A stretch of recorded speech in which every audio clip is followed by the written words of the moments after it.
عورت کی وہ 10 عادتیں جو اسے اللہ سے دور اور آخرت برباد کر دیتی ہیں۔ پہلی عورت، بسم اللہ الرحمن الرحیم۔ ذرا ایک لمحے کے لیے اپنی زندگی پر غور کیجیے۔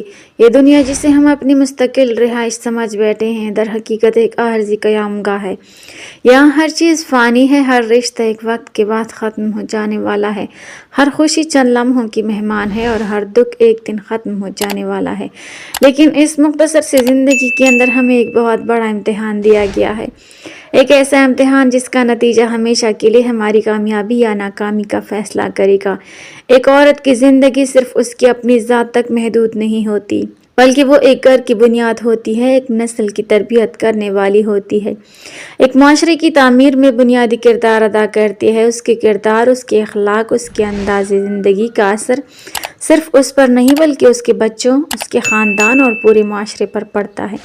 اس لیے اسلام نے عورت کو بہت عزت دی ہے، اسے ماں کے روپ میں جنت کا دروازہ بنایا، بیٹی کے روپ میں رحمت قرار دیا اور بیوی کے روپ میں سکون کا ذریعہ بنایا۔ لیکن افسوس کے ساتھ کہنا پڑتا ہے کہ آج کے دور میں کچھ ایسی عادات عام ہوتی جا رہی ہیں جو نہ صرف ایک عورت کی عزت و وقار کو متاثر کرتی ہیں بلکہ اس کے ایمان اور آخرت کو بھی خطرے میں ڈال دیتی ہیں۔ یہ عادات بظاہر چھوٹی لگتی ہیں لیکن حقیقت میں یہ انسان کو اللہ سے دور کر دیتی ہیں۔ آج ہم ایسے ہی 10 عادات کا ذکر کریں گے جن سے ہر مسلمان عورت کو بچنا چاہیے تاکہ وہ دنیا اور آخرت دونوں میں کامیابی حاصل کر سکے۔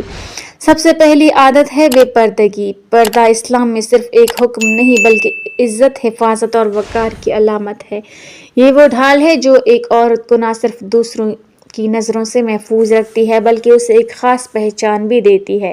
جب ایک عورت اپنے آپ کو پردے میں رکھتی ہے تو وہ دراصل یہ اعلان کرتی ہے کہ وہ اپنی عزت اور حیا کو سب سے زیادہ اہمیت دیتی ہے۔ پردہ صرف کپڑوں تک محدود نہیں بلکہ نگاہوں، گفتگو اور انداز زندگی تک بھی پھیلا ہوا ہے۔ آج کے دور میں بے پردگی کو فیشن، آزادی اور ترقی کا نام دیا جاتا ہے، لیکن حقیقت یہ ہے کہ اس کے اثرات آہستہ آہستہ معاشرے کی بنیادوں کو کمزور کر دیتے ہیں۔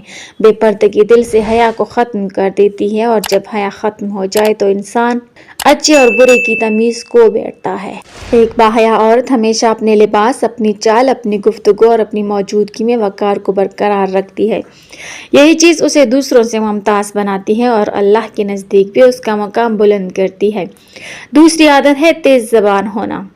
زبان ایک ایسی چیز ہے جو انسان کے اندر چھپی ہوئی شخصیت کو ظاہر کرتی ہے۔ ایک عورت کی اصل خوبصورتی اس کے اخلاق، اس کے لہجے اور اس کے انداز گفتگو میں ہوتی ہے۔ اگر زبان سخت ہو، الفاظ تلخ ہوں اور بات کرنے کا انداز کڑوا ہو تو وہ نہ صرف دوسروں کے دلوں کو زخمی کرتی ہے بلکہ اپنے قریبی رشتوں کو بھی نقصان پہنچاتی ہے۔ اکثر گھروں میں چھوٹی چھوٹی باتوں پر بڑے جھگڑے صرف اس لیے ہو جاتے ہیں کیونکہ بات کرنے کا انداز درست نہیں ہوتا۔ اگر وہی بات نرمی، محبت اور حکمت کے ساتھ کی جائے تو مسائل خود بخود حل ہو جاتے ہیں۔ ایک سمجھدار عورت وہ ہوتی ہے جو غصے کے وقت خاموشی اختیار کرے اور خوشی کے وقت شکر ادا کرے۔ نرم لہجہ نہ صرف دلوں کو جیت لیتا ہے بلکہ انسان کی عزت میں بھی اضافہ کرتا ہے۔ تیسری عادت ہے ہر وقت مایوسی میں رہنا یا موت کی تمنا کرنا۔ زندگی آزمائشوں سے بھری ہوئی ہے اور ہر انسان کو کسی نہ کسی شکل میں مشکلات کا سامنا کرنا پڑتا ہے، لیکن ایک مومنہ عورت وہ ہوتی ہے جو ہر حال میں اللہ پر بھروسہ رکھتی ہے۔ ہر وقت شکوہ کرنا، اپنی حالت پر رونا یا موت کی تمنا کرنا دراصل اللہ کی دی ہوئی نعمتوں کو نظر انداز کرنا ہے۔ مایوسی انسان کو اندر سے کھوکھلا کر دیتی ہے، اس کی ہمت کو ختم کر دیتی ہے اور اسے آگے بڑھنے سے روک دیتی ہے۔ اس کے برعکس امید انسان کو طاقت دیتی ہے، اسے زندہ رکھتی ہے اور اسے مشکلات کا مقابلہ کرنے کا حوصلہ دیتی ہے۔ ایک با ایمان عورت جانتی ہے کہ ہر مشکل کے بعد آسانی ہے اور اللہ کبھی اپنے بندے کو اس کی برداشت سے زیادہ آزمائش میں نہیں ڈالتا۔ چوتھی عادت ہے دین کا مذاق اڑانا یا اس میں لاپرواہی کرنا۔ دین اسلام ایک مکمل ضابطۂ حیات ہے جو ہمیں زندگی کے ہر پہلو میں رہنمائی فراہم کرتا ہے، لیکن جب کوئی عورت دین کی باتوں کو ہلکا لے، ان پر ہنسے یا انہیں نظر انداز کرے تو یہ ایک نہایت خطرناک رویہ بن جاتا ہے۔ دین کا مذاق اڑانا صرف الفاظ تک محدود نہیں بلکہ بعض اوقات عمل سے بھی ظاہر ہوتا ہے، جیسے دینی احکامات کو جان بوجھ کر نظر انداز کرنا یا ان کا مذاق بنانا۔ ایک سمجھدار عورت وہ ہے جو دین کی باتوں کو سنجیدگی سے لے، ان پر غور کرے اور اپنی زندگی میں انہیں شامل کرنے کی کوشش کرے۔ یہی چیز اسے دنیا اور آخرت دونوں میں کامیاب بناتی ہے۔ پانچویں عادت ہے چغلی کرنا۔ چغلی ایک ایسا زہر ہے جو بظاہر چھوٹا سا لگتا ہے لیکن اس کے اثرات بہت گہرے ہوتے ہیں۔ ایک بات کو ادھر سے ادھر پہنچانا، کسی کی بات میں اضافہ کر کے دوسروں تک پہنچانا یا لوگوں کے درمیان غلط فہمیاں پیدا کرنا، یہ سب چغلی کی شکلیں ہیں۔ چغلی نہ صرف رشتوں کو خراب کرتی ہے بلکہ دلوں میں نفرت اور بدگمانی پیدا کرتی ہے۔ ایک عورت جو چغلی کرتی ہے وہ آہستہ آہستہ اپنی عزت بھی کھو دیتی ہے کیونکہ لوگ اس پر اعتماد کرنا چھوڑ دیتے ہیں۔ اس کے برعکس ایک اچھی عورت وہ ہوتی ہے جو باتوں کو چھپاتی ہے، لوگوں کے رازوں کی حفاظت کرتی ہے اور ہمیشہ صلح کرنے کی کوشش کرتی ہے۔ چھٹی عادت ہے احسان جتلانا۔ کسی کے ساتھ بھلائی کرنا ایک بہت بڑی نیکی ہے، لیکن اس نیکی کی اصل خوبصورتی اس وقت ہوتی ہے جب اسے خالص اللہ کے لیے کیا جائے۔ اگر کوئی عورت بار بار اپنے احسانات کو یاد دلائے، دوسروں کو یہ احساس دلائے کہ میں نے تمہارے لیے یہ کیا تھا، تو یہ اس نیکی کی روح کو ختم کر دیتا ہے۔ احسان جتلانا نہ صرف نیکی کو ضائع کرتا ہے بلکہ سامنے والے کے دل میں بھی بوجھ اور تکلیف پیدا کرتا ہے۔ اصل عظمت اس میں ہے کہ انسان بھلائی کرے اور اسے بھول جائے اور بدلے کی امید صرف اللہ سے رکھے۔ یہی خلوص انسان کو اللہ کے قریب لے جاتا ہے۔ 7ویں عادت ہے شوہر کی نافرمانی۔ گھر کا سکون اور خوشحالی زیادہ تر عورت کے رویے پر منحصر ہوتی ہے۔ اگر ایک عورت اپنے شوہر کے ساتھ محبت، احترام اور سمجھداری کا رویہ اختیار کرے تو گھر جنت کا نمونہ بن جاتا ہے، لیکن اگر ہر بات میں ضد، غصہ اور نافرمانی ہو تو وہی گھر جہنم بن سکتا ہے۔ نافرمانی کا مطلب یہ نہیں کہ عورت اپنی رائے نہ دے، بلکہ اصل بات یہ ہے کہ وہ حکمت، نرمی اور احترام کے ساتھ اپنی بات پیش کرے۔ ایک سمجھدار عورت وہ ہوتی ہے جو اپنی گھر کو جوڑ کر رکھے، نہ کہ اپنی انا کی خاطر اسے توڑ دے۔ 8ویں عادت ہے غیبت کرنا۔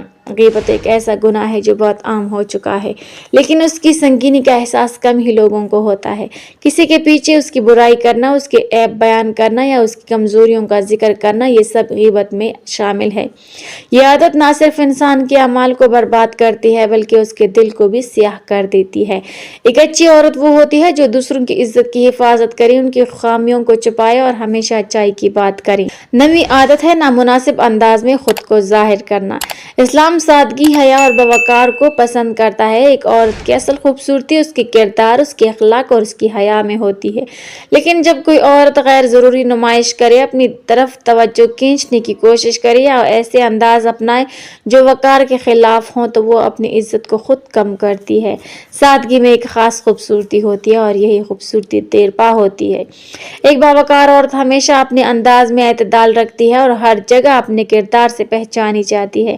10ویں اور آخری عادت ہے بلا ضرورت گھر سے نکلنا۔ اسلام نے عورت کو عزت اور حفاظت دی ہے اور اس کے لیے کچھ اصول بھی مقرر کیے ہیں۔ بلا ضرورت گھومنا پھرنا، وقت ضائع کرنا یا غیر ضروری مصروفیات میں پڑنا نہ صرف وقت کا ضیاع ہے بلکہ بعض اوقات مسائل کا سبب بھی بن سکتا ہے۔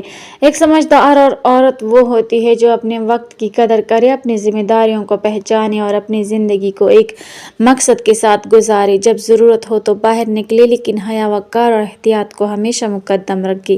یہ سب باتیں سننے کے بعد ہمیں دوسروں پر انگلی اٹھانے کے بجائے خود پر غور کرنا چاہیے۔ ہم میں سے ہر ایک میں کوئی نہ کوئی کمی ضرور ہے، لیکن کامیاب وہی ہے جو اپنی غلطیوں کو پہچان لے اور انہیں درست کرنے کی کوشش کرے۔ اللہ تعالیٰ ہمیں صحیح سمجھ عطا فرمائے، ہمیں اپنے اعمال کو بہتر بنانے کی توفیق دے اور ہمیں ایک ایسی زندگی گزارنے والا بنا دے جو اس کی رضا کے مطابق ہو۔ آمین۔ ناظرین، کمنٹ باکس میں اللہ تعالیٰ کے 99 ناموں میں سے ایک نام ضرور ٹائپ کریں۔